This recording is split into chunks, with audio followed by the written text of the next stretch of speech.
မင်္ဂလာပါခင်ဗျာ Revolut Burma News Channel ကနေပြီးတော့ဇူလိုင်လ9ရက်နေ့မနက်ပိုင်းရရှိထားတဲ့သတင်းများကိုတင်ဆက်ပေးပါမယ်။ပထမဆုံးတင်ဆက်ပေးရမယ်။စခန်းသိပ်တိုက်ပွဲသတင်းကတော့ရှမ်းပြည်နယ်မုံမိတ်မြို့နယ်ရွှေသားရတပ်စခန်းကို PNL ကတိုက်ခိုက်သိမ်းပိုက်လိုက်ပြီးတော့နောင်ချိုမြို့နယ်မိုးကုတ်မြို့နယ်နဲ့တီဝေါမြို့နယ်တို့မှာတိုက်ပွဲများဆက်လက်ပြင်းထန်နေတယ်ဆိုတဲ့သတင်းကိုတင်ဆက်ပေးပါမယ်။ဇူလိုင်လ3ရက်နေ့မှာမိုးမိတ်မြို့နယ်ရွှေသားရတပ်စခန်းကိုတောင်တက်မတော် TNL PLA PDF 513ပူးပေါင်းတပ်ဖွဲ့များကတိုက်ခိုက်သိမ်းပိုက်ခဲ့ခြင်းဖြစ်တယ်လို့သိရပါတယ်။ဒါ့အပြင်နောင်ချိုမြို့မှာတောင်တက်မတော် TNL DPLA မန္တလေး PDF ပူးပေါင်းတပ်ဖွဲ့နဲ့အကြမ်းဖက်စစ်ကောင်စီတို့ကြားဒုံတက်606တပ်စခန်းမှာတိုက်ပွဲပြင်းထန်စွာဖြစ်ပွားလျက်ရှိတယ်လို့သိရပါတယ်။အကြမ်းဖက်စစ်ကောင်စီကဗန်ပွေရွာမှာတိုက်ပွဲဖြစ်ပွားလျက်ရှိတယ်ဒုံတက်606စခန်းကိုဇူလိုင်လ4ရက်နေ့မနက်9:48မိနစ်ကနေပြီးတော့မွန်းလွယ်12:36မိနစ်အထိကိုဟာဝစ်ဇာလက်နက်ကြီး12လုံးနဲ့ပစ်ခတ်ခဲ့ပြီးတော့တိုက်ပွဲများအတွင်းမှာစစ်ဖြစ်ပွားရာဒေသများကိုလေကြောင်းကနေပြီးတော့15ကြိမ်ပစ်ခတ်တိုက်ခတ်ခဲ့တယ်လို့သိရပါတယ်။အလားတူပဲမိုးကုတ်မြို့ရှမ်းချောင်းဒေသမှာလည်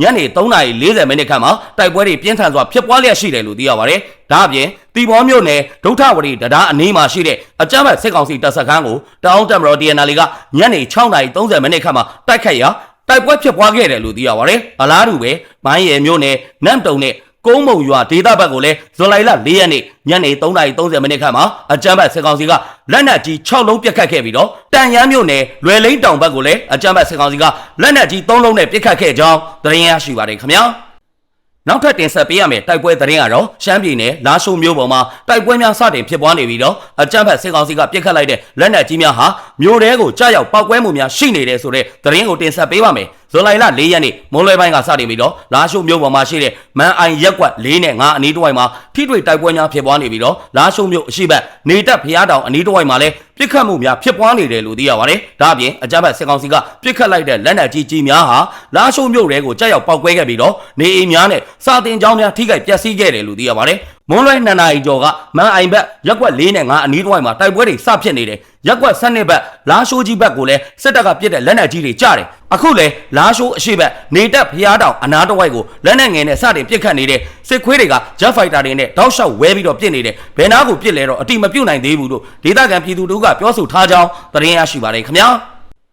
ဆက်လက်ပြီးတင်ဆက်ပေးရမယ်တိုက်ပွဲသတင်းကတော့ KNY ပြည်လွိုင်ကော်မြို့ပေါ်မှာတိုက်ပွဲ3နေရာဖြစ်ခဲ့ပြီးတော့အကြမ်းဖက်စစ်ကောင်စီတပ်သားများထိခိုက်ဒေဆုံးမှုရှိခဲ့တယ်ဆိုတဲ့သတင်းကိုတင်ဆက်ပေးပါမယ်။ဇူလိုင်လ4ရက်နေ့မနက်9:00နာရီအချိန်ကစပြီးတော့လွိုင်ကော်မြို့မိုင်းလုံရက်ကွက်မြကလတ်တောင်တို့မှာတိုက်ပွဲဖြစ်ပွားခဲ့ပြီးတော့မိုင်းလုံရက်ကွက်နဲ့မြကလတ်တောင်တိုက်ပွဲဟာမနက်9:00နာရီအချိန်ကဖြစ်ပွားခဲ့ပြီးတော့နမ်ဘော်1ရက်ကွက်တိုက်ပွဲဟာကြာမြင့်ခဲ့ပြီးအကြမ်းဖက်စစ်ကောင်စီတပ်သားများထိခိုက်ဒေဆုံးခဲ့တယ်လို့သိရပါတယ်။တိုက်ပွဲဖြစ်တာဟုတ်ပါတယ်။မိုင်းလုံရက်ကွက်နောက်ပြီးတော့မြကလတ်တောင်နမ်ဘော်1နံပါတ်1က54နဲ့မြကလတ်တောင်ကြားမှာအဲ့ဒီ3နေရာမှာဖြစ်ပါတယ်မြကလတ်တောင်နဲ့မိုင်းလုံဘက်ကတော့မဖြစ်တော့ဘူးဇူလိုင်လ4ရက်နေ့မနက်8:00နာရီ9:00နာရီအထိတော့ဖြစ်တယ်တိုက်ပွဲကြတာကနံပါတ်1မှာကြားတယ်လို့ပြောတယ်တိုက်ပွဲတွေဖြစ်သေးတာပေါ့ဒါပေမဲ့အခုတော့ဘလို့နေလဲတော့မသိသေးဘူးအဆက်အသွယ်မရသေးဘူးစစ်ကောင်စီဘက်ကထွက်လာလို့ဖြစ်တာမဟုတ်ဘူးနည်းနည်းနေရာတိုးချဲ့တော့ဝင်တိုက်တာရန်သူတချို့သေးတယ်ပြောတယ်လက်နက်တွေရမလားတော့မသိဘူးလို့ဗိုလ်မှူးကြီးဖုံးနိုင်ကပြောဆိုထားပါတယ်2023ခုနှစ်နိုဝင်ဘာလ17ရက်နေ့ကစပြီးတော့1-4လုံးစစ်စင်ရေးအဖြစ်နဲ့ KA KNDF ပူးပေါင်းတပ်ဖွဲ့များကလွိုင်ကော်မြို့ကိုဝင်ရောက်တိုက်ခိုက်ခဲ့ရာ9လကျော်ကြာမြင့်လာတဲ့အထိအပိသက်တိုက်ခိုက်သိမ်းပိုက်နိုင်ခြင်းမရှိသေးပဲထွက်ပြေးနေရတဲ့လွိုင်ကော်မြို့မှာနေတဲ့ပြည်သူတွေဟာပြန်လည်ဝင်ရောက်နေထိုင်မှုတွေရှိနေတဲ့အတွက်အကြမ်းဖက်စစ်ကောင်စီကအုပ်ချုပ်ရေးရန်တရားပြန်လည်လဲပတ်နိုင်ဖို့အတွက်ပြန်လည်စူးစမ်းလာမှုတွေရှိနေတယ်လို့သိရပါတယ်ပြည်သူတွေပြန်ဝင်နေတာကတော့နမ်ဘော်1ရက်ကွက်မှာများမယ်မြကလတ်တောင်တို့မိုင်းလုံဘတ်တို့မှာမရှိဘူးလို့ထင်တယ်ဒီမှာကအခြေအနေကမအေးသေးတော့သူတို့အနေနဲ့မပြန်သေးရင်ကောင်းတာပေါ့စစ်ပြီးမှပဲပြန်လာရင်တော့ကောင်းတာပေါ့အဲ့ဒီနမ်ဘော်1ဘတ်မှာပြန်နေတဲ့ပြည်သူတွေကိုဒီလိုပဲမှားကြပါတယ်လို့ KAC ရေးချုပ်ဗိုလ်မှူးကြီးဖုံးနိုင်ကပြောဆိုခဲ့ပါတယ်အကြမ်းဖက်စစ်ကောင်စီအနေနဲ့ရှမ်းပြည်နယ်တောင်ပိုင်းတောင်ကြီးမြို့ဘက်ကနေစီဆိုင်မြို့ဘက်ကိုဖြတ်ကာမိုးပြဲလွိုင်ကော်လမ်းမကြီးအတိုင်းလွိုင်ကော်မြို့ကိုစစ်အင်အားဖြည့်တင်းရန်စ조사မှုတွေရှိနေပြီးတော့ KNY တော်လိုင်းပူပေါင်းတပ်ဖွဲ့တို့နဲ့မိုးပြဲလွိုင်ကော်လမ်းပေါ်မှာတိုက်ပွဲများဖြစ်ပွားနေကြောင်းသတင်းရရှိပါတယ်ခင်ဗျာနောက်ထပ်တင်ဆက်ပေးရမယ့်သတင်းကတော့မန္တလေးတိုင်းရမဲသင်းမြို့နယ်မှာအချုပ်ကားလုံခြုံရေးအတွက်နောက်ကနေလိုက်လာတဲ့ဆိုင်ကယ်ပေါ်ကရဲများကိုမိုင်းဆွဲတိုက်ခိုက်ရာ2ဦးသေဆုံးခဲ့တယ်ဆိုတဲ့သတင်းကိုတင်ဆက်ပေးပါမယ်ဇွန်လ4ရက်နေ့မှာရမဲသင်းမြို့နယ်ရွှေဓားကြီးရွာတောင်ဘက်စက်မှုတစ်စက်ရုံအနီးမှာရမဲသင်းကအချုပ်သားတွေတင်ဆောင်လာတဲ့အချုပ်ကားရဲ့နောက်မှာဆိုင်ကယ်နဲ့လုံခြုံရေးလိုက်ပါလာတဲ့ရဲများကိုတော်လိုင်းတပ်ဖွဲ့များကမိုင်းဆွဲတိုက်ခိုက်ခဲ့တယ်လို့သိရပါတယ်အဲ့ဒီတိုက်ခိုက်မှုအတွင်းမှာရဲ2ဦးမိုင်းဆွဲတိုက်ခိုက်ခံရတဲ့နေရာမှာတင်ပွဲချင်းပြီးသေဆုံးခဲ့ပြီးတော့တော်လိုင်းရဲဘော်များအထိကိမရှိပြန်လည်ဆုတ်ခွာနိုင်ခဲ့တယ်လို့သိရပါတယ်၎င်းတိုက်ခိုက်မှုကိုတိုက်တောင်းပြည်သူ့ကာကွယ်ရေးတပ်ဖွဲ့ ရမဲတင်ပကဖပျော်ပွဲပကဖညီနောင်မဟာမိတ်၃ဘွဲကပူးပေါင်းလှုပ်ဆောင်ခဲ့တယ်လို့တိုက်တောင်းအဖွဲ့ဒုတာဝန်ခံကိုဖိုးခွားကပြောဆိုခဲ့ကြောင်းသတင်းရရှိပါတယ်ခင်ဗျာနောက်ထပ်တင်ဆက်ပေးရမယ်သတင်းကတော့မကွေးတိုင်း6မြို့နယ်ဩဇာတော်ကျေးရွာအကြမ်းဖက်စစ်ကောင်စီခန့်အုပ်ချုပ်ရေးမှူးတင်ငွေကိုပြစ်ခတ်ရှင်းလင်းအောင်နေရာမှာတင်ပွဲကြပြီးတိတ်ဆုံးသွားတယ်ဆိုတဲ့သတင်းကိုတင်ဆက်ပေးပါမယ်ဇူလိုင်လ4ရက်နေ့ည9:30မိနစ်အချိန်6မြို့နယ်ဩဇာတော်ကျေးရွာစစ်ကောင်စီခန့်အုပ်ချုပ်ရေးမှူးဟာအတင်းအဓမ္မစစ်သားစုဆောင်းခြင်းပြူစောတိအဖွဲ့ရန်ကြံစီလှုပ်ဆောင်နေခြင်းကျေးရွာနေပြည်သူများအပေါ်မှာအကြမ်းဖက်စစ်ကောင်စီအားကိုးနဲ့အနိုင်ကျင့်ဖိနှိပ်နေခြင်းတို့ကြောင့်တော်လိုင်းတပ်ဖွဲ့ဝင်များကနေအိမ်အတွင်းကိုဝင်ရောက်ရှင်းလင်းခဲ့ရာနေရာမှာတင်ပွဲကြပြီးတိတ်ဆုံးသွားတယ်လို့သိရပါတယ်သူကအုပ်ချုပ်ရေးမှူးလည်းဖြစ်တယ်ပြူစောတိခေါင်းဆောင်လည်းဖြစ်တယ်ဘာကြောင့်ရှင်းလင်းခဲ့ရလဲဆိုတော့သူကပြည်သူတွေကိုမတရားဖိနှိပ်မှုတွေလုပ်တယ်စစ်ကောင်စီက6မြို့နယ်အတွင်းကရွာတွေကိုတရွာကိုလူ2ယောက်တောင်းတယ်သူကကြတော့2ယောက်မဟုတ်ဘူးအယောက်90ပေးမယ်ဆိုပြီးအာမခံတယ်သူကသူ့ရွာမှာပြူစောတိအဖွဲ့ထောင်ကျင်တဲ့ပုံစံတွေလုပ်နေတယ်စစ်တပ်နဲ့သူကတော်တော်ကြီးကိုပါတနာကြတာစစ်တပ်ကိုထောက်ပံ့ကူညီပေးနေတဲ့ဒုတိယမဟုတ်လို့ပြစ်ခတ်ရှင်းလင်းခဲ့ရတာသူ့ကိုမရှင်းလင်းဘူးဆိုရင်ဒီဩဇာတော်ရွာကပြူစောတိရွာဖြစ်သွားနိုင်တယ်အဲ့ဒါကြောင့်ဒေသခံတွေကလည်းကျွန်တော်တို့ကိုပြစ်ခတ်ရှင်းလင်းပေးဖို့4-5-6ကြိမ်မကလာရောက်တောင်းဆိုထားတာတွေရှိတဲ့အတွက်ပြစ်ခတ်ရှင်းလင်းခဲ့ရတာပါလို့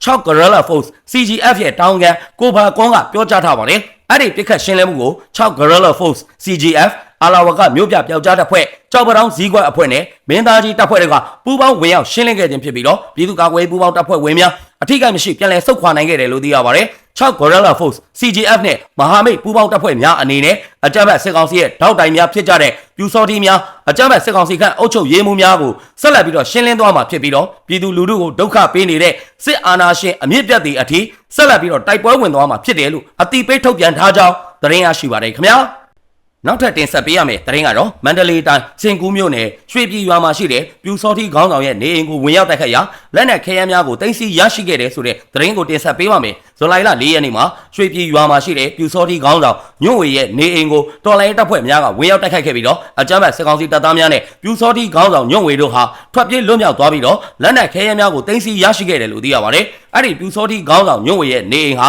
ဘန်ကာများနဲ့အကြမ်းဖက်စစ်ကောင်စီတပ်သားများအခိုင်အမာတပ်ဆွဲထားတဲ့နေရာဖြစ်ပြီးတော့ညွန့်ဝေရဲ့နေအိမ်ကိုတော်လိုင်းတပ်ဖွဲ့များကမိရှို့ရှင်းလင်းခဲ့တယ်လို့သိရပါတယ်။ရွှေပြည်ရွာမှာပြူစောတိခေါင်းဆောင်ညွန့်ဝေရဲ့နေအိမ်ကိုလည်းဝင်ရောက်စီးနင်းခံရပြီးတော့စစ်ခွေးတွေနဲ့ညွန့်ဝေကတော့လွတ်သွားတယ်လက်နက်တွေရလိုက်တယ်အိမ်ကိုတော့မိရှို့ရှင်းလင်းလိုက်ပြီးတော့အဲ့ဒီအိမ်ကဘန်ကာတွေနဲ့အသေးချလှုပ်ထားတာလို့စင်ကူးမြို့နယ်မြေပြင်သတင်းမှန်ပြန်ကြားရေးအဖွဲ့ကတာဝန်ရှိသူတို့ကပြောဆိုထားပါတယ်။ဒါအပြင်မကွေးတိုင်းမြိုင်မြို့နယ်တရက်ကွပြူစောတိရွာကိုတော်လိုင်းတပ်ဖွဲ့များက drone နဲ့ဘုံကျဲတိုက်ခိုက်ခဲ့တယ်ဆိုတဲ့သတင်းကိုတင်ဆက်ပေးပါမယ်။ဇူလိုင်လ4ရက်နေ့မှာတရက်ကွပြူစောတိရွာကိုတော်လိုင်းတပ်ဖွဲ့များက drone နဲ့ဘုံကျဲတိုက်ခိုက်ပြီးတော့ short တိုက်ဒုံ25လုံးနဲ့ပစ်ခတ်ခဲ့တယ်လို့သိရပါတယ်။အဲ့ဒီတိုက်ခိုက်မှုအတွင်းမှာအကြမ်းဖက်စစ်ကောင်စီတပ်သားတွေထိခိုက်ဒေဆုံးမှုရှိမရှိကိုတော့အတိမပြုတ်နိုင်သေးဘူးလို့သိရပါတယ်။၎င်းတိုက်ခိုက်မှုကိုမြိုင်မြို့နယ် GOE ပကဖဘိုမိုက်ခဲခွဲလေးမိုင်းတထောင်ဘိုးပြောင်နဲ့ဦးလေးကြီးအဖွဲ့တို့ကပူးပေါင်းလှုပ်ဆောင်ခဲ့ကြကြောင်းသတင်းရရှိပါတယ်ခင်ဗျာ။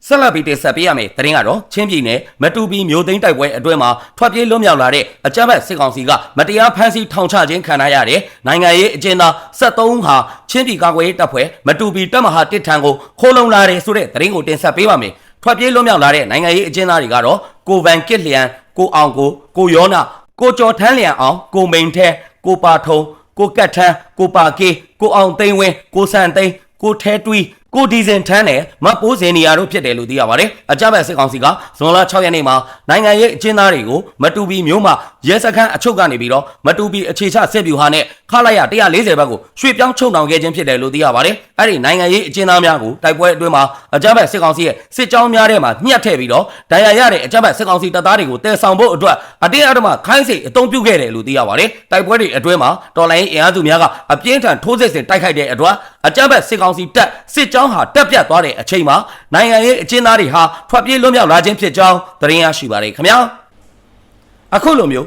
မြန်မာတနိုင်ငံလုံးမှာဖြစ်ပွားနေတဲ့စီးရေးသတင်းနိုင်ငံရေးသတင်းများကိုအချိန်ပေးပြီးတော့နားဆင်ပေးတဲ့အတွက် Revolut Burma News Channel ကနေပြီးတော့အထူးပဲကျေးဇူးတင်ရှိပါတယ်ခင်ဗျာ